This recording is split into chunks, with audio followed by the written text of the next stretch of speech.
What's up, Tana and J-Man Show Nation? Happy Labor Day to everybody out there. It's September 2nd, 2024. Hard to believe we're starting the last quarter of 2024, but here we are. Fall is in the air, even though fall doesn't start officially. So I believe September 22nd. Starting to feel like fall outside. Got college football officially back, week one in the books. Well, officially in the books tonight after Florida State and Boston College play. We'll be previewing the week two Big Ten games, making our predictions for those. But it's also the start of week one for the NFL this week. We'll be giving our week one predictions for that and our season predictions as we went through the playoff prediction machine. And once again, J-Man, like every year, I just have to laugh at some of my results. Yeah, I'm with you. I always say Memorial Day is the unofficial start of summer. Labor Day is the unofficial start of fall, in my opinion. Although we can still have some hot days after Labor Day. But, hopefully fall weather will be in the air, continue to be in the air. And, football is underway. Fun time. But before we dive deep into things, I want to give you a minute or two to talk about your Chicago Cubs because they're kind of on a roll and creeping back in it. Before we do that, I'll give you a trivia question real quick. All right. So we do have Birdie Bogey this week. It is a baseball-related question, so it kind of goes right into Give me a straight. it's an Aaron Judge-related question, so we'll see. Judger needed the fewest games to reach 300 career homers in MLB history. He, let's see here. He needs 400. It looks like 457 games to reach 400 to become the fastest to hit 400. So what player currently is the quickest to hit 400 career homers? Ooh, that's a good question. Quickest player in MLB history, games-wise, to hit 400 career homers. Birdie Bogey is brought to you by Arlington Public House. Arlington Public House is upscale cuisine, casual cocktails with casual atmosphere, located 703 Main Street in Rochester. Their new hour starting tomorrow. They will be closed Sunday, Monday, Tuesday, and Wednesday, open 4 to 9, Thursday, 4 to 10, Friday, and Saturday. So go get some grub at Arlington Public House. The Cubs, they did what they had to do this week, and that was win all 6. So you can't really complain about that. They are right now they are scoring an insane amount of runs, which earlier in the year they could not score runs to save their life. For about a 3-month stretch, they could not score runs, but they averaged 10 runs a game this week, which is absurd because they played the Pittsburgh Pirates where they had to face Mitch Keller, Jared Jones, and Paul Skeens. And they found a way to get to all of those guys, mainly the Pirates bullpen on Wednesday when the Cubs found themselves down 10-3 in the 7th inning and somehow scored 11 runs the final 3 innings. Cubs offense right now over the last 8 games, 98 hits, 80 runs, 43 extra base hits, 18 steals, 14 homers. No other MLB team in history has reached all of those numbers over an 8-game span. So they're rocking and rolling. They had not scored 14 runs in a game all season up until 8 games ago, and they've now done it 4 times over the past 8 games. That's just baseball. But they find themselves 3 games out of the wild card. Their easy part of their schedule is pretty much over. They face the Pirates this week, but again, they have to face Jared Jones and Paul Skeens. Then the Yankees come to town, then they have to go to LA. It was a nice little stretch, but it's probably going to come to an end here. But at least they were showing a little bit of fight. So if you had to predict right now on Monday, September 2nd, who's the third wild card in the NL? Is it the Braves, the Mets, or the Cubs? I'll lean Braves. They kind of have it more so. They did struggle this past week and let the Mets back in, which the Mets got to play the Chicago White Sox, who have lost 40 of their last 44 games, 107 losses all year on the year. They will go down as the worst team in the history of baseball. They will have the most losses. It will honestly be a surprise if they don't end up with the most losses in the history of baseball. They have to go I think it's 21-9 the rest of the way to prevent that, and that's not happening. So, it's whoever gets to play them, it's a nice little break. And if you lose to them, it's the end of the world. Let's be honest. So, it's pretty unbelievable. I'm going with the Braves right now. They are a game up on the Mets, but and the Mets have played some pretty good baseball. But just give me the Braves. All right. We'll check back in on that. At least it's got interesting for you. So Yeah. It's been nice to see them win some games against teams they need to beat, and it was a frustrating week the previous week, only going 4-2 against the Tigers and Marlins. But Tigers find themselves one game over 500 right now, so they're not as bad as what we thought of them anyway, I should say. But playing some good baseball. It's nice that they've kept it a little interesting in September, where the weeknights are no longer boring. Yep, there you go. Yep, now you got Cubs baseball, Dolphins football. Mm-hmm. All's good in the world. Yeah. Well, we'll see how good it is next Monday. Yeah. So. Yep. Fair enough. But before we get into all the NFL talk, you want to talk some college football? Let's real do it. Quick. Actually, we probably one of us should educate the other one before we get. I have it pulled up right now. So on this day in 1940, who won the PGA Championship men's golf? I knew there was going to be a PGA Championship. 1940. Let's go with Byron Nelson. You nailed it. Beat Sam Snead in a Monday 36-hole final. On this day in a lot of baseball, obviously. 1965, Chicago Cubs slugger Ernie Banks hit his MLB 400th career homer. So, pretty good one. Yeah. 1966, Joe Auer returns the opening kickoff 95 yards for a Dolphins touchdown in the Dolphins' first ever NFL regular season game. They did lose to John Madden in the Oakland Raiders before 26,000 fans at the Orange Bowl. That's a pretty good way to start an NFL franchise's running back the opening kick. I can't think of a better way. No. I mean, they could have won the game. That probably would have been nice, but true. Billy Martin was fired by the Detroit Tigers on this day in 1973 due to continual differences with the front office. Seems like he had differences with the front office at every stop, so maybe he was the problem. I thought when you said he got fired, I thought for sure it was by the Yankees again. Yeah. 1974, who won the PGA tournament? 74. Ooh. Jack Nicklaus. It was the first ever Players' Championship, and he did win. All right. On this day in 1979, who won the that's amateur. I'll pass over that one. On this day in that's going to do it. That is going to do it. That is surprising. But there is nothing. There's like one in the 90s and one in the 2000s, and none of them are worth sharing. So pretty short list for the on this day facts for September 2nd, but that's all right. Some weeks are shorter than others. Yep. So, but that is the on this day brought to you by Mooney Woodcrafts. Mooney Woodcrafts is a veteran-owned and operated woodcraft shop based out of Texas with Indiana grassroots. They provide 100% hand-cut custom designs to fit your needs, and their pieces are a great addition to any home, office, or man cave. You can see some of their recently completed projects by visiting them at Mooney Woodcrafts on Instagram and on Facebook. And if you let them know the Tan and J-Man Show sent you, you get 15% off your first sign order. So get those sign orders in. Like I said at the start of the show, we're starting the last quarter of 2024. So Christmas really will be here before you know it. Yes, It'll make the perfect Christmas gift for any friend or anybody in your family. So get a hold of that. Tell them the Tan J-Man Show sent you. Get 15% off your first sign. All right, now we'll talk some college football.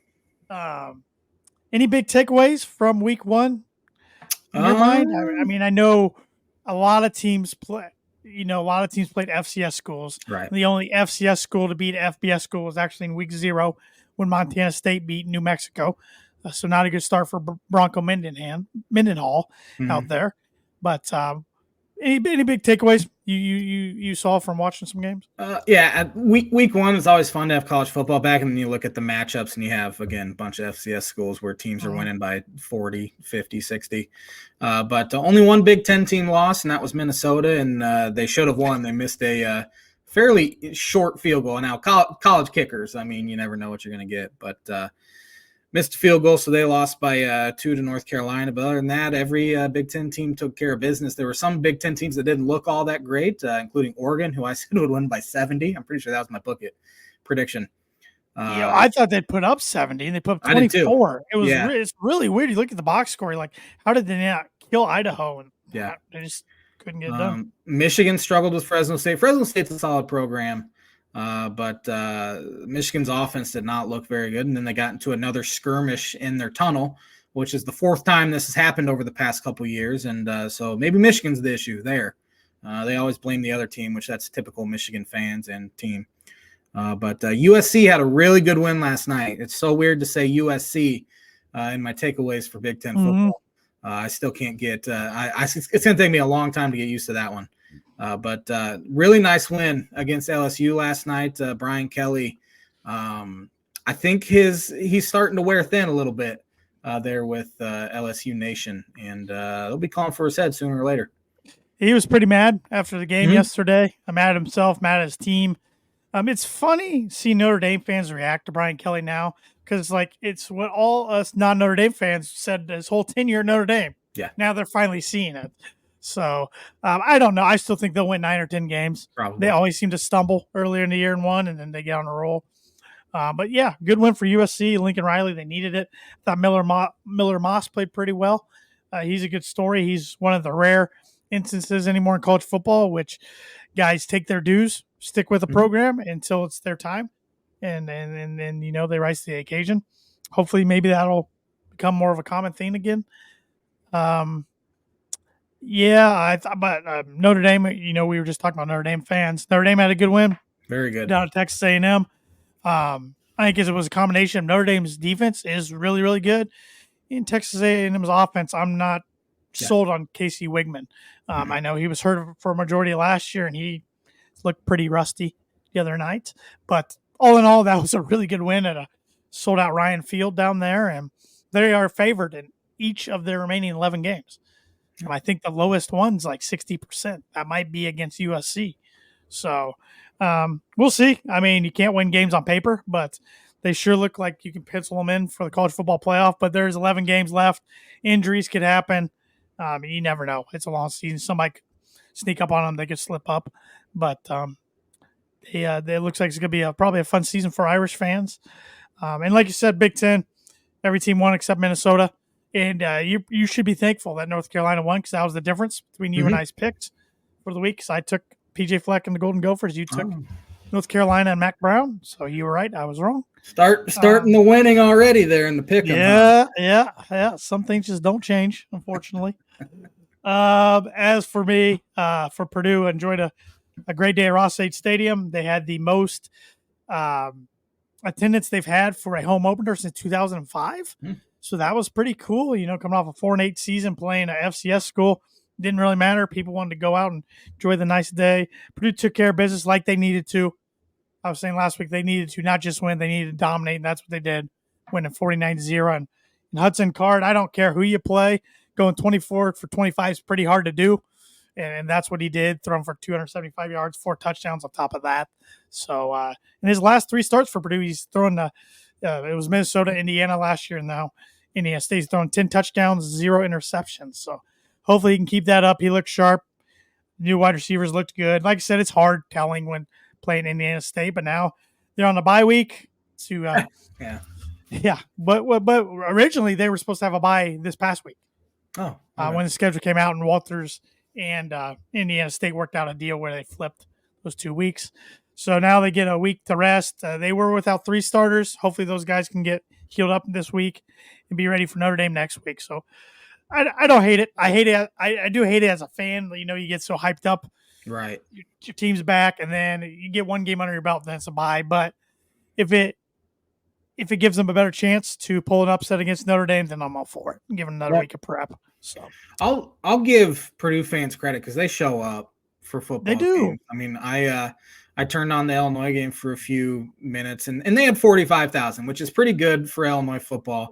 The place holds 61, though. It was a Thursday night, too. And it was a Thursday night. Supposedly they're 1,000 tickets away from having a sellout on Saturday against Kansas. Yeah. But Illinois fans just don't show up for football. They do for basketball, obviously. But that's the difference, because even when Purdue was, under the Darrell Hazel regime, I mean, attendance was down, but it was still much better than what some programs would have had during a stretch like that. So yeah, and it's funny you mentioned that because I was going to bring up Kurt Signetti kind of took a shot at IU fans, saying, "Come out to games, make this a football atmosphere." Because I guess a lot of people left early in their 31-7 win against FIU, which it was a pretty warm day, so that probably was part of it. But it's like, Kurt, you might need to get used to that because unless IU can pull off some big wins, that's just kind of how their fans roll down there. So. Yeah, I saw a shot of the opening kickoff, and the student section was packed. Then midway through the third, there was maybe a third left. Yeah. So which again, that's typical of Indiana football fans there as well. And I don't think Indiana football fans would really be offended or disagree with that either, because they're for one, they were more excited for the Saturday night game anyway. So and I will say, even with student sections are concerned, Purdue students were pretty bare by the fourth. Oh, I'm sure. There's once, especially it was once a whooping, it was hot, and they're like, "We're gonna go do some other activities. We're gonna go have some fun." So yeah, exactly. Can't blame them. So, but all in all, happy college football's back. And that was a good game last night. I watched the majority of that USC LSU game. That was pretty good stuff. One other note I wanted to hit on before we start picking games. Clemson refused to ACC champ. ACC champ. Yeah, you were making fun of me for which I mean they lost to Georgia. I'll give them that. But you were making fun of me for picking Florida State. They lost to Georgia Tech.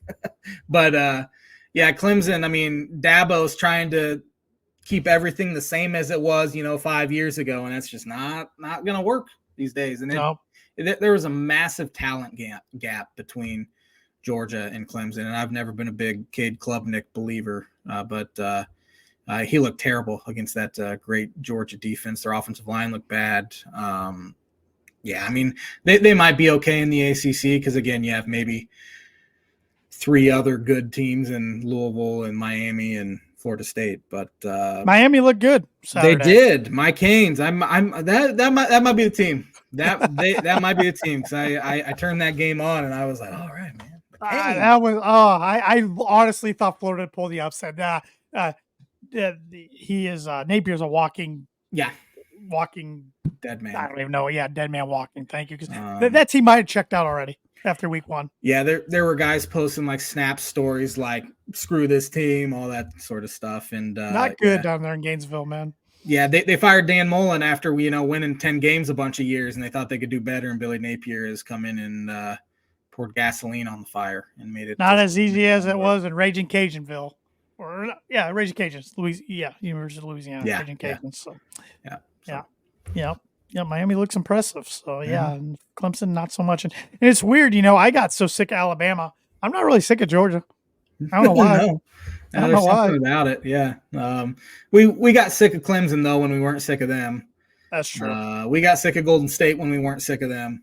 That's trrough. I'm sure that'll be coming. And Georgia losing this past year. Did they even make the playoff? I don't think they made the playoff, did they? It was Washington, Georgia? Alabama, Michigan, and Georgia? Yeah.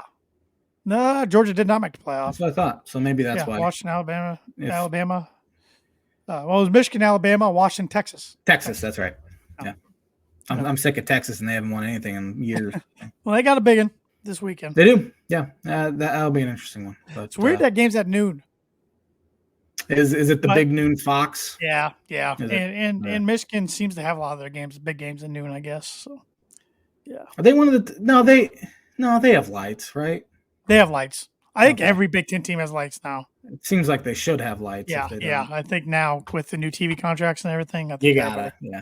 Northwestern's temporary stadium, interesting. Yeah, it's interesting, and it's a cool backdrop. I mean, but it does look like you're watching a game at the county fair or something. Yep. I didn't see much of it. I just saw a few highlights, and I knew it was 3-3.5. So, yeah, I saw a stat. They fumbled 15 times last season and only lost one, and they fumbled twice in the first half and lost both of them. So maybe the luck has turned a little bit for them. Yeah. So I could see that. I mean, they did find a way to win. It wasn't pretty, but they did. Yeah. You want to dive in some games, some picks now? Yeah. Got 2 Friday night games this week in the Big Ten, starting with Western Illinois, who took a beating to Ethan Hampton in the Northern Illinois Huskies. They travel to Bloomington to take on the Hoosiers. The Leathernecks of Western Illinois. Give me Indiana for 9. I got Indiana for 8, so we're right there. Duke at Northwestern. This isn't a spell bowl or a math bowl or anything like that. This is a football game. Northwestern is a 3-point favorite. Give me Duke for 1 after seeing the score of the Northwestern. I have no clue what Duke did. I know they lost a lot of their team, but give me Duke. Your old boy Manny Diaz is Duke's coach now. That's right, yeah. I'm taking Northwestern for 6. Oh, all right. Because I had a feeling you're going to take Duke, so I'm like, I need to pick. Can never take Northwestern. It's hard to do that. Number 4, Texas, 6.5-point favorite on the road at the defending champion Michigan Wolverines, who are ranked number 9. Michigan's got to play a lot better, obviously. I just think Texas is better, so give me Texas for 2. That right there with you. Texas for 2. Quinn Ewers looked good the other day. Even Arch Manning in backup relief duty looked good the other day a little bit. So, Bowling Green at number 8, Penn State, who is a 35-point favorite. Penn State, I watched. That was the game we had on where I was, and they looked really good against West Virginia. I thought West Virginia would put up more of a fight. I really did too. They fumbled a couple times early, and that kind of lost all momentum. But Penn State's quarterback, whose name is escaping me, Drew Aller. Looked so much improved from last season. So give me Penn State for 13. I got Penn State for 13 as well. It's getting scary. Akron, man, they're just wanting the paydays. I mean, they played at Ohio State, which actually they hung in there in the first half. Bit, yeah. And now they travel to Rutgers. Rutgers a 23.5-point favorite. Give me Rutgers for 11. Rutgers for 10. I got Rutgers for 10. Rhode Island Rams traveling to Minnesota. Smart scheduling here by Minnesota. Yeah, Minnesota's quarterback, who's a transfer from New Hampshire, I assume would be familiar with Rhode Island a little bit. Probably. Seems like they play each other. But give me Minnesota for 10. I think they bounce back. I got the Golden Gophers for 12. If they don't bounce back, that boat's going to be sinking. Yeah. Sinking fast. South Dakota at Wisconsin. Wisconsin survived a little scare from the Western Michigan Broncos. I enjoyed watching that game. It's fun when you play with a team on College Football 25 and know the roster a little bit. I like Wisconsin for 15, though, in this one. I have Wisconsin for 8. Oh, okay. Yeah. I know nothing about South Dakota. I was not a fan of Tyler Van Dyke when he was at Miami, and the same issue showed up at Wisconsin. So, Yep. Eastern Michigan at Washington, who's a 27-point favorite. Washington for 12. I got Washington for 11. In-state rivalry here. This should be a pretty good one. Iowa State at number 25, Iowa, who's a 3-point favorite. Iowa scored 40 points. Told you they'd score at least 30. They didn't look great early for the first half, and then kind of turned it on late. Probably their defense put them in a good spot, which they usually do. Give me Iowa. They didn't turn a punt in the first half, but it got called back. Again, yeah, they're used to that at this point. Give me Iowa for 5, just because it's a home game. I got the Hawkeyes for 4. Big Ten matchup. Yeah. Michigan State at Maryland. Maryland's 9.5-point favorite. Maryland wiped the floor with UConn. Like you said, UConn just needs to get rid of their football program. And like you also said, our group chat, death, taxes, Michigan State struggling on a Friday night because they were lucky to get that win against Florida Atlantic. Yeah, they were up 16-10 at one point, and FAU was in Michigan State territory with less than 5 minutes left, and they got to stop. But give me Maryland for 4. I'm taking Maryland for 5. Number 22, Kansas, 6-point favorite on the road at Illinois. Kind of the same as Purdue. Illinois looked really good against an FCS opponent. Luke Altmaier threw 4 touchdowns. Caden Fagan ran real well. I don't know if Illinois is going to be able to stop Kansas's offense, so give me Kansas for 3. I got the Jayhawks for 3 as well. You flipped on that pick. Last week when we were doing our season predictions, you had Illinois winning that game. So yeah, you flipped. That's all right. The fact that you thought I'd remember that is the funny part. Western Michigan, another team that just wants to cash those checks right now. At number 2, Ohio State, who's 38.5-point favorite. Ohio State for 14. I got the Buckeyes for 14 as well. Colorado at Nebraska, an old Big 12 rivalry, Big 8 rivalry. Nebraska's 7-point favorite. Nebraska looked real good against UTEP. Colorado's offense looked real good against North Dakota State. Defense, not so much. They're still as arrogant as ever. I was getting animated watching that game Thursday night. It was kind of embarrassing. Who do you got? Dylan Raiola tries to be Patrick Mahomes, and he looked like him out there. The way he even walked looked like him. I know. And he looked really good in his first career start. This will be the J-Man's Book It prediction of the week. I got Nebraska winning that one, getting revenge for last year's debacle out there in Colorado. I have that for 15 points. And the reasoning I have 15 points is because I forgot that game and I had to put it in late. You would have been better just not to even give any rating, just 15 points. That's fine. I might have taken them for 15 anyway, just because I dislike the Sanders. They are very unlikable. Yeah. Travis Hunter's a dude, though. He's good. Yeah, he'll be a top. He's a legitimate top 5 guy. Shadur is not. Shadur's impressive. Don't get me wrong, but like his scrambling and some of the things he gets away with in college, he will not be able to in NFL. And Dion said they're going to pull an Eli with multiple teams with both Hunter and Shadur when Shadur is a tie. And then he throws Shiloh in the mix too, which is hilarious. He just gets unsportsmanlike conduct penalties. That's all he does. He's the dirtiest player. And I saw a clip today. It was them at practice, and Shadur was calling out his brother. Said he's the dirtiest player in college football. So that was kind of funny. Who is the J-Man's Book It prediction of the week sponsored by? J-Man's Book It prediction of the week brought to you by Indiana Farm Bureau Insurance Agent Travis Watching for life, home, auto, business, renters, workers' comp, and farm insurance. Contact Travis at 219-869-4561. His email is travis.watching@infp.com. I am also taking the Cornhuskers. I'm looking forward to watching this game Saturday night, but I'm taking them for 1 because I really think it's a toss-up. Yeah. I really think it's a toss-up. And it kind of hurts me taking Nebraska because I'm not a big Nebraska guy either. 2 more here. Boise State at number 3, Oregon, 18.5-point favorite. Oregon's going to have to play better than they did against Idaho. Yeah, Boise survived a scare. They played at Georgia Southern, which credit to them for playing out of place like that. Mm-hmm. Was back and forth. That was probably the best game of the early window over the weekend. And I saw a couple people predict them to be the 12th team in the playoff, Boise. So they must be a really good group of 5 this year. But give me Oregon at home for 6. I got the Ducks for 7. I think Dan Lanning, I wouldn't want to be an Oregon player in practice this week. No. I think he'll get their focus back. Yeah. And then we got Utah State at number 23, USC, who is a 28.5-point favorite. Utah State's been a pretty good program for a while. USC, I think, will come out of the gate struggling a little bit after their big win against LSU, but I think they ultimately take care of business. USC for 7. I got Fight On for 9. What was I going to say when you were talking about? Oh, you were saying Boise State and Georgia Southern was the best game in the early window. Some would argue that was Virginia Tech and Vanderbilt. That was a good one. Yeah, Vandy got the job done too. You got the job done in overtime. I saw some people saying Virginia Tech was a dark horse to win the ACC this year.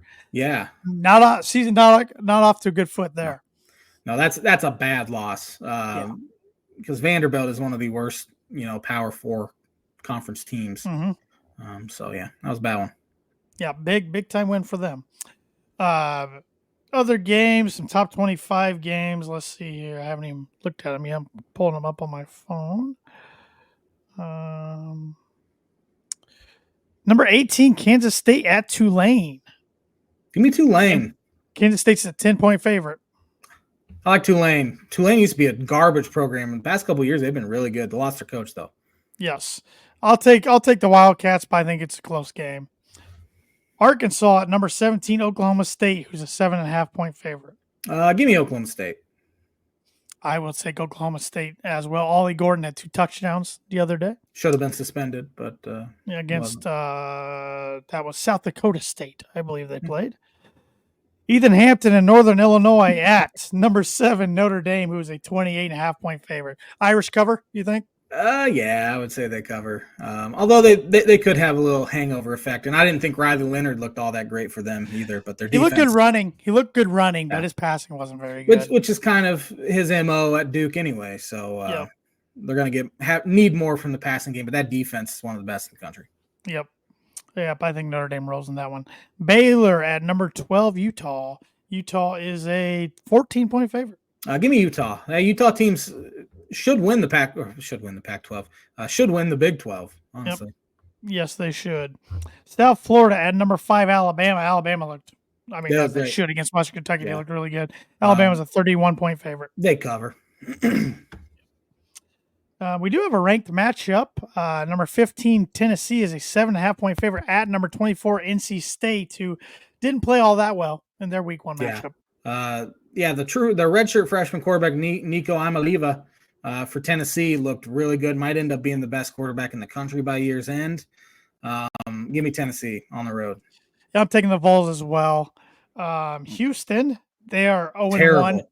Yeah, they lost to UNLV 27-7. Yeah. Now they go on the road in Norman to face number 16 Oklahoma, who's a 29.5-point favorite. I think they cover. Yeah, Houston's bad this year. Yeah, they that program was good Yeah. 5-10 years ago, and they're falling. What could we put Clemson on upset alert here, hosting Appalachian State? App State's been a great program ever since their FCS days, including it's 17 years ago today. They pulled off one of the greatest upsets ever at the Big House. I think Clemson bounced back, but I think it'll be fairly close. What's the spread on that one? 17. I don't think Clemson covers. I think that's 14 or less. Sean Clark hopefully has the Mountaineers ready to roll. I'll be rooting for them. So should be fun. That's the one beauty of my team being on the bye. I can sit back, relax, and just watch a bunch of games, which I'm looking forward to doing. Get to watch a game day this week, so looking forward to that. I saw a couple highlights. Saban, man, he's all business. McAfee's all party, sitting next to each other. So that's kind of comical. I do not like McAfee at all. I like him in bits and pieces. I like some of his stuff, but some of it's like, okay, if ESPN wasn't paying you as much money as they are every year, you could not get away with it. They've fired a lot of talented people over the past couple of years to keep that frat bro up there, and that's a good way to put it. It rubs me wrong. It's a good way to put it. So, yeah. Well, we will shift gears and talk some NFL, but first I have some pick six for you, but this could be an interesting one. I got a roster up here. I'm going to have you throw out some numbers. So pick a number between, let's see here. Let's pick a number between 0 and 99. 16. 16. So what I got up here is the Dolphins roster. Number 16 is their punter, Jake Bailey. Yeah, terrible punter. And they should have brought in competition. In fact, there was a Middle Tennessee State punter that lives in Miami. Every day he shows up to training camp with a sign, give me a tryout. I'll punt for the league minimum. I'll punt for cheap, and then in parentheses, league minimum. And he averaged like 46 yards a punt last year at Middle Tennessee State. Wish they would have given him a shot because Jake Bailey is trash. All right, give me another number. 72. I know who that is. I'll try to give you numbers that I don't know. 46 if they have it. All right, 46 is Marcus May, safety. I believe he was from the Saints. Surprised he made the roster. They picked him up for a one-year deal. I think he's more of a depth piece than he is anything. He'll play special teams, but especially since they have Javon Holland, who I don't know if he's healthy, and Jordan Poyer, he's more of a depth guy. Another number? 93. 93 is Calais Campbell. Calais Campbell, yeah. The Dolphins have the oldest starting roster. 17 years. Yeah. Oldest starting roster on average in the NFL, and a lot of it's due to Calais Campbell being, 37, 38 years old. But he's been a good player for a long time, and I've hated him since 2016 when he went low on Tannehill and blew out his knee, tore Tannehill's ACL. No, Calais, it'll be a good fit because they needed some defensive line help. All right. Another one. Go 22. Elijah Campbell. He's another defensive back. I believe he's out of Minnesota. Northern Iowa. I was way off. No, not way off geographically. Yeah. But yeah. I don't know. I'm assuming he made the team, but he was kind of a bubble guy, and he played a decent amount last year because of injuries. Let's go 34. 34. There's no 34. 35. There's no 35. 6. Storm Duck. Cornerback rookie from Louisville. Yeah, rookie from Jeff Brom's Louisville. He made the team because he had a really good training camp in preseason. He'll be a special teamer, probably their 5th or so cornerback, I imagine, or defensive back. But good for him because he's an undrafted guy. So, and give me one more, just for fun. One more. 99. There's no 99. 98. There's no 98. 7. No, not 97. 6. 96 is the highest number, and it is Brandon Pili? Yeah, Pili? he'll start at defensive tackle this year, which is a little scary after losing Christian Wilkins. But they have Zach Sealer, who's one of the better DTs in the league. They run more of a 3-4 or 3-3-5, and he'll be their nose tackle. So. Well, that was a first in TNJ Man Show history. I liked it. You just called numbers, but I thought that was kind of fun. Yeah, that was fun. And that is the Pick Six segment, which is brought to you by Like Is Every Performer Print Suit Promo Group. If you're looking for a trustworthy, dependable resource for next trade show, company picnic, or a sales meeting, Performer Print Suit Promo Group has over 50 years combined experience in promotional products and commercial print. They strive for fast and efficient response to all your print needs, so you need to look no further. Let them be your one-source print and promotional company today by giving Barbara Van Weinsberg a call at 574-210-3815. NFL. My favorite show of the year. Yeah, it's definitely one of mine up there. That or last week's Big Ten ones. Yeah, I like the Big Ten basketball one too. Yeah. So, how do you want to do this? Do you want to should we do our week 1 games first, or should we do our overall season predictions then our week 1 games? I say we do predictions first and then game picks. All right. Well, I will let you lead the way with divisions. I say we go AFC first, starting with the AFC West. The AFC West. Well, it's no shock who I have winning the AFC West, and that's the Kansas City Chiefs. And I actually don't have them losing a division game. I have them going 6-0 in division, 14-3 overall, and they're my number 1 seed in the AFC. Yeah, I have them going 15-2, winning the West. I think they're poised to win another one, unfortunately. So, yeah, they'll be really good. Obviously, Pat Mahomes, and you still have Kelsey for at least one more year. I think their defense has improved. So, yeah. Who do you got finishing number 2? I have the LA Chargers finishing second at 10-7 and making the playoffs as a wild card team. I have them finishing second at 9-8, 2-4 in the division, but missing the playoffs as a 9 seed. I have them at 10-7, so we're right, same wavelength a little bit. Who do you got finishing third? I got the Denver Broncos at 7-10, 2-4 in the division. I also have the Broncos finishing 7-10, finishing third. And then last, I got the Las Vegas Raiders. I about said Oakland, going 2-4 as well in the division, but 5-12 overall. I also have the Raiders at 5-12, so we are pretty much right there in the AFC West. How many weeks do you think till Gardner Minshew gets benched for Aiden O'Connell? 5. I was thinking 5, 6. Especially if they start out, 1-4 or something like that, or 2-3 even. And even though I'm an Aiden fan, I think they'll be in the market for a quarterback in the draft. They should be, and I think they'll be bad enough where they can get a top 10 pick or whatever. AFC North, I have the Baltimore Ravens winning that division at 13-4. All right, AFC North, I have the Cincinnati Bengals winning that division at 13-4, 4-2 in the division, as in the 4 seed in the playoffs. I have the Cincinnati Bengals finishing second at 12-5 and making the playoffs. I got the Baltimore Ravens second at 11-6, 4-2 in the division, and 5 seed. I have the Cleveland Browns finishing 8-9, finishing third. I got the Steelers third at 7-10, 2-4 in the division. I believe Russell Wilson was named the starter today. Captain today. Starter last week, captain today. Okay. One of the 4 captains. I knew I saw him in the headline somewhere. However, this is one that was kind of a surprise to me because they probably won't be this bad, but I have the Steelers finishing fourth at 3-14.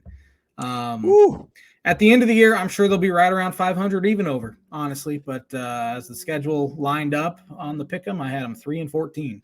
So how many game in your theory? How many games till Fields takes over for Russell Wilson? I'll go 4 or 5 again because I think Russell's time's done, and honestly, he doesn't have more weapons to throw to or anything that he had in Denver. And Arthur Smith has been proven to be a bad offensive mind. So I'm totally prepared for him week 2 to go out to Denver, throw for 400 yards, 5 touchdowns, beat the Broncos. Of course. I have the Cleveland Browns last at 6-11, 2-4. I know a lot of people are pricking the Browns to make the playoffs. I'm not a believer. I'm not a believer. Yeah. Deshaun Watson was the most inaccurate quarterback in the NFL last year.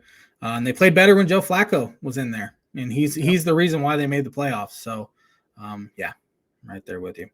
AFC East. This is one of those that shocked me after I was done. I got the Jets Jeez. at 14-3. Holy mackerel. 4-2 in the division. I have the Buffalo Bills winning again at 13-4. That surprised me, but I think their schedule was fairly easy, considering. So, yeah, Bills winning that one. I have the Jets third at 9-8. So we're way off there, and I think that's more realistic. I don't know. I don't know. It could be more wishful thinking on my part too, and they'll probably be somewhere in between, like 11-6 or something like that. But the whole Jets narrative or the shtick with, the morning show with Greenberg and Bart Scott and those guys, Damian Woody, all Jets guys for one, is getting old. And Jeff Darlington this week was on there, and Greeny said the Jets are the number one threat to the Kansas City Chiefs, and Darlington went off and he said, we've been hearing this for 2 years. We need to see it first. And he's not wrong because, week one, they have a real tough game. And Rodgers is 40 years old, coming off a major injury. We'll just have to see. I don't know. Yeah, if they go 14-3 on the 2 seed, like I said, Twitter's going to be insufferable. It's going to be brutal. I'm going to have to deactivate. We already got a sample of it from the Knicks. Yeah. And that's I don't even follow NBA stuff, and it's still somehow crept into my timeline. Right.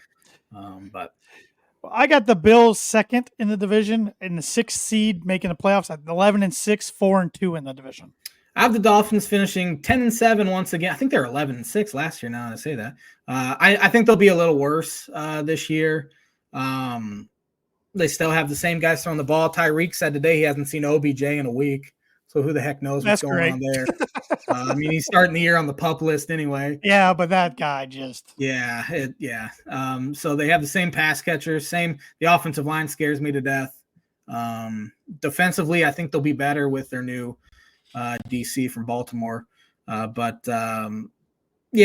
think they'll be around the same. Their schedule is okay, especially early. I think they'll start off hot again. They should on paper, and then they'll probably tank towards the end of the year once again. But I have them in there. I think I have them the 6th seed. 6th seed. I have the Dolphins also 10-7, 4-2 in the division, just making the playoffs as a 7 seed. So yeah, I think that's a pretty fair top 3, and there's a very clear number 4 there, which I have the New England Patriots again. Starting Jacoby Brissett, which I think is a very wrong move because I think Drake May will be starting by week 4. So what's the point of putting yourself in a hole for 4 games? That's what I was saying about the Broncos. Exactly. Very smart. Just start the rookie. You're going to go to him halfway through at the You're going to have some growing pains, but that's how they get better. So. Exactly. And so that's why I have the Patriots at 3-14, finishing dead last. Ready for this? Yeah. 0-17. I had no idea either. I thought I picked them 3 or 4 times. I'm like, well, they're not going to be that bad, even though I do think they're going to be bad. But 0-17. That would be classic. Couldn't happen to a better fan base. AFC South, who you have winning it? I got the Houston Texans at 13-4, 5-1 in the division. I'm buying the Houston Texans. This whole Super Bowl talk, I'm not buying, however. But I do have them winning the division at 10-7, and I think they'll be pretty good. Who do you got finishing second? Jacksonville Jaguars at 8-9. Big year. I know Lawrence just signed the extension. He's not going anywhere, but he was not that good last year, and maybe a big year for Doug Peterson too. Right. I got Jacksonville at second as well, 9-8, 5-1 in the division, so going pretty good in the division, but just missing the playoffs as the 8th seed. Mm-hmm. So, I have the Indianapolis Colts finishing third at 7-10. Anthony Richardson, he looked okay when he was playing, but he just never played. He had a bunch of concussions, injury issues, and they have a really good backup in case he does get injured in Joe Flacco. So it'll be interesting to see his development this year and if he can develop as a passer, because that was the question mark coming out of college, and it remains to be seen. I got the Colts third in that division as well at 6-11, only 1-5 in the division. I'm pretty sure that's a home game against the Titans, if I'm not mistaken. Yeah. So just a lot of question marks on the roster for me. Mm-hmm. Both have Titans finishing fourth. I have them 3-14. I think I got them 3-14 as well. 1-5 in the division. I think them and the Patriots are going to be the worst 2 teams in the league. And if they do go 3-14 with Will Levis, I think they'll be in the market for a first round quarterback. Yep, I do as well. NFC East, I have the Dallas Cowboys winning that one at 13-4. NFC East, I have the Dallas Cowboys at 13-4, winning the division as well. 5-1 in the division, third seed in the NFC. Yeah, this is the year they need to do something in the postseason, or Dak's going to be called out. I think McCarthy. I mean, if they go 13-4, you'd have a hard time firing your head coach. But if you are one and done in the playoffs again, there's reason to believe that I think Jerry would do it. So, this one surprised me. Not that I haven't finished in second. I have the Rams finishing second, but I have them at 13-4.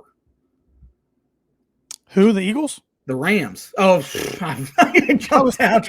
Yeah, that's good. No, I have the Eagles. I'm sorry, finishing second at 12-5. Okay. I was so confused there for a second. Like, what are we doing? I got the Eagles finishing second, 11-6, 5-1 in the division, 6th seed in the NFC. Yeah, their captain, Jason Kelsey, has retired, so it'll be interesting to see how their offensive line responds. Still too much talent. I'm not a huge believer in Jalen Hurts, especially MVP Jalen Hurts. He wasn't that great last year, and they struggled down the stretch and then got whooped by Tampa in the playoffs. So, but I think they'll be good, 12-5. Big year for their head coach, Nick Sirianni, though. Yeah, absolutely. That season went downhill for them quick, and then the playoff game at Tampa was a disaster. Yeah. So, third in that division, I got the Giants finishing 5-12, 1-5 in the division. Giants have 3-14. Daniel Jones is not the answer. He's bad, in fact. And I just think they'll be bad. They had a miracle year with Brian Dable when they were winning a bunch of close games, and that dried up last year. And I think they should be in the market for a quarterback heading into the next season. And finishing last, I have the Commanders at 3-14, 1-5 in the division. I have them 2-15. Could be a rough year, but at least you have a young quarterback to watch that makes it worth tuning in every week. But they, on paper, they're maybe the worst team in the NFL. Yep. One of the worst teams in the NFL. Mm-hmm. So. What division's up next? Now we do the NFC West, and I'll get it right this time. I have the San Francisco 49ers finishing 15-2. The Ayuk saga's over, but the Trent Williams one is beginning, as who knows if he's going to play week 1. Death, taxes, Tanner having the Niners with a great record. I got them 15-2 as well, 5-1 in the division. Number 1 seed in the NFC. Yeah, their schedules that's up pretty easily. Yeah. As I hinted at, I'll say hinted at earlier. NFC West, I have the Rams finishing second. Their record's the one that surprised me. I have them 13-4. Well, we're not too far off. I got them 12-5, 4-2 in the division, 5 seed in the NFC. So yeah. I have the Seattle Seahawks finishing third at 7-10. Exact 7-10. I got them 3-3 in the division, 10 seed. Arizona Cardinals at 4-13. I got them 2-15, not winning a division game, 16 seed. I think they move on for Kyler Murray after this year. I do too. He has weapons to throw the ball to, Marvin Harrison Jr. What other weapons? That's I should have said he has a weapon to throw the ball to. Yeah. Non-plural. But they were a little bit of a surprise last year that they weren't 1-16. Right. But, right. Yeah, I don't think they're a very good roster whatsoever. I don't either. NFC North, I have the Detroit Lions winning that division 12-5. I got the Lions winning via tiebreaker of their division record at 10-7, 4-2 in the division, so number 4 seed in the NFC. I have the Packers 11-6. Got the Chicago Bears 10-7, but 2-4 in the division, getting this 7th seed in the playoffs. You talk all that trash about them not being a playoff team, and here we are. Just went week by week, man, week by week. I'm not saying Super Bowl, though. Yeah. I'm not saying Super Bowl. I was listening to the Cubs coming home from work one night, and then I happened to keep it on 670 to the score. And then when I turned the car on in the morning this past week, they go, week 1 of Chicago Bears. Next week, you have the best quarterback in Bears history in Caleb Williams. You have the most explosive offense in the NFL with Rome Odunze and DJ Moore and Keenan Allen. Tune in each week for our analysis. I have Bears 8-9. They will be better. They should be better. And if they're not, Matt Eberflus should be canned. But then you're going to start the whole Oh, another offensive coordinator, year 2 for Caleb Williams, and that you're going to start that string that they had with Trubisky and then Justin Fields. So I did see Eberflus has the highest odds for Coach of the Year heading into the season, which, I mean, they had all this talent. If he doesn't win with it, he should be fired. But yeah, I got the Packers third, just missing the playoffs as an 8 seed, 9-8, but 5-1 in the division. So I think they play the division strong. Just outside that, they struggle. Yeah. Finishing fourth, I have the Minnesota Vikings. Think it'll be a rough year for them. Transition year with J.J. McCarthy being out now. I have them finishing 5-12. I got them finishing 4-13, 1-5 in the division. I don't see them being very good. Yeah. Last division here, the NFC South, where I have Tampa Bay Buccaneers repeating and winning that division at 11-6.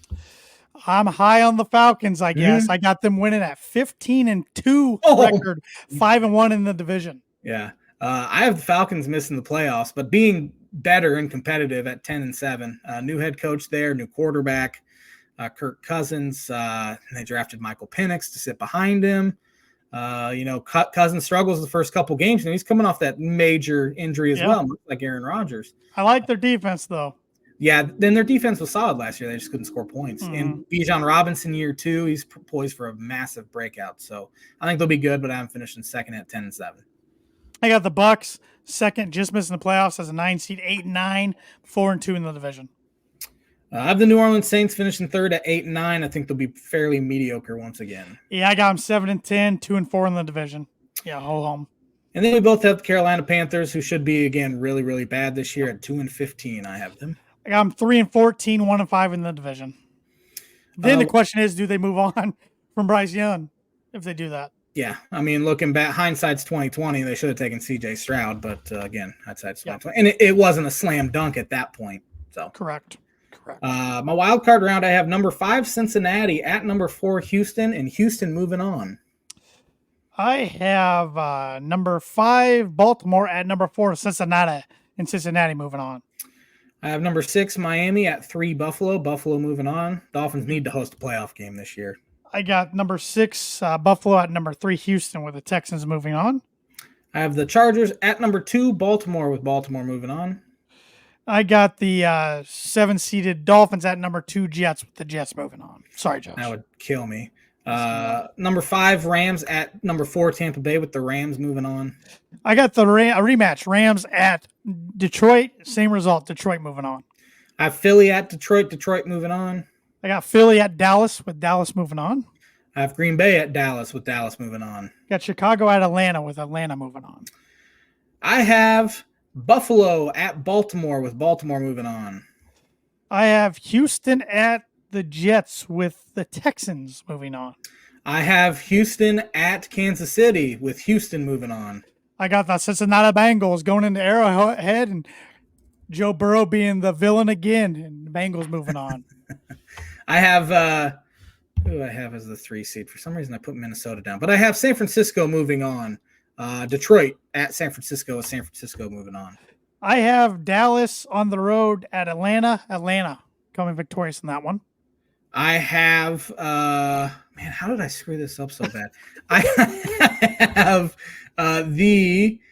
looks like the LA Rams at number 1 seeded. Who did I have the number 1? San Francisco. Man, San Francisco moving on. I thought you just said you had San Francisco and Detroit. I have. I don't know how I screwed this up so bad. What's going on with me? I don't think I deleted this from last year, and I'm trying to piece it together. I did for the AFC. No, I have my conference matchups are Detroit, San Francisco, with San Francisco moving on. Houston at Baltimore, with Baltimore moving on. So I have Baltimore versus San Francisco in the Super Bowl. Okay. I got a rematch over here in the NFC with Detroit at San Francisco, but Detroit pulls it off this time. So I have in the conference championships, I have Cincinnati at Houston and Detroit at Atlanta. Amazing. I have a Bengals Falcons Super Bowl. Oh, that'd be kind of cool. I think I had the Bengals in the Super Bowl last year. Probably. So big year for the Bengals. But Baltimore, San Francisco rematch 2012, and I have San Francisco winning their first one since the 90s. They have to soon. You would hate it though. Billy would love it. You would hate it. Absolutely hate it. I have Atlanta taking home the Super Bowl, and then what do you do with Michael Penix? Because Kirk Cousins then's a Super Bowl champ. I mean, maybe he retires. I don't know. Yeah, he might ride off into the But sunset. I have the Falcons over the Bengals. Both have been Super Bowl losers in the past decade. So, yeah. Week 1 picks. Baltimore at Kansas City Thursday night. I got the Chiefs for 6. I have the Chiefs for 12. Remember last year the Chiefs lost to Detroit at home on that Thursday right. night. So, forgot about that. Green Bay versus Philly in Brazil on Friday night. The government has just banned X in Brazil. So we will not be seeing too many tweets from them this week. Yeah. I like the Packers for 4. I have Philadelphia for 3. Pittsburgh at Atlanta. Got the Falcons for 12. I have Atlanta for 6. Arizona at Buffalo. Got the Bills for 14. Give me the Bills for 15. Tennessee at Chi-Town. I got the Bears for 15. I have the Bears for 4. So, yeah, that's bad. New England at Cincinnati. I got the Cincinnati Bengals for 16. I also have the Bengals for 16. Houston at Indianapolis. I got the Texans for 7. I have the Texans for 7 as well. Jacksonville at Miami. Got the Dolphins for 13. I have the Dolphins for 8. You're a little more confident than I am. Maybe it's just because I hate the Jacksonville Jaguars so much, and I've been dreading that game since the schedule came out. Carolina at New Orleans. I got the Saints for 8. I have the Saints for 14. Minnesota at the New York Football Giants. I got the Giants for 2 in an upset. I have Minnesota for 1. That is a coin toss sort of game because they both stink. Las Vegas Raiders at the LA Chargers. Hate this game. Chargers for 9. Chargers for 11. Denver at Seattle. You know I had to do it. Denver for 1. I have Seattle for 5. This is a rematch of game 1 2 years ago, right? Except 2 years ago, and that's when they tried the McManus 63-yarder instead of trying to go for a 4th and 4. And Bo Nix, tough road environment for your first start, but in Seattle's wearing those beautiful 90s throwbacks. Those are gorgeous. I'm looking forward to it. I'm ready to roll. Yeah, absolutely. You got lower expectations heading in, so it makes it more fun, especially with a rookie quarterback. You just want to see him play well, and if he plays well, they got a shot. So, Dallas at Cleveland. I got the Cowboys for 5. I have the Cowboys for 10. Washington at Tampa. Tampa for 11. I have Tampa Bay for 9. The LA Rams at the Detroit Lions Sunday night. I like the Rams for 3. I like the Lions for 2. That place will be rocking. Yeah, it will. Stafford coming back, and not the first time he's come back. He was a playoff rematch. Yeah, playoff rematch. Yeah. Sunday nighter, that place will be rocking. New York Jets at the San Francisco 49ers. With my picks, I hyped up the Jets real good, but I hyped up the Niners too. Niners for 10. I have the Niners for 13. I have real hard time picking the Jets here, and it'll be interesting. Again, Rodgers has played 4 snaps over the past 2 seasons. So, 4 snaps last season, I should say. But he's only played 4 snaps since 2 years ago. Right. So, hate him. Absolutely hate him. hate him. Hate both of them. I don't hate the Niners that much. Not a fan of them, but I don't hate them. Birdie Bogey here real quick before we sign off. Again, baseball related. Aaron Judge needs to hit 100 homers over his next. This was back on August 14th, so they've played quite a few games since then. Over the next 457 games, he needs to hit 100 homers to become the quickest since who to hit 400. So it doesn't have to be an active player necessarily. Okay, it's not an active player. Okay.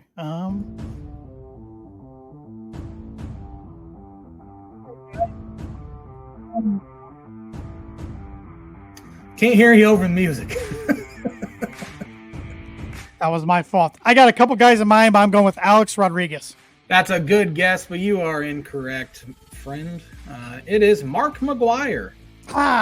He wasn't one of the few guys I was thinking. He was also the quickest to 500. Can you name the guy who was quickest to 1, 2, and 300? Same guy. No, it was Ryan Howard. Oh, wow. Yeah. The big piece, what they call him. Yeah. So thanks for watching the Tan and J-Man Show live on the ISC Sports Network. We'll be back at it next Monday to recap week 1 and week 2 of the NFL and college football season, respectively. Have a fantastic week, everybody.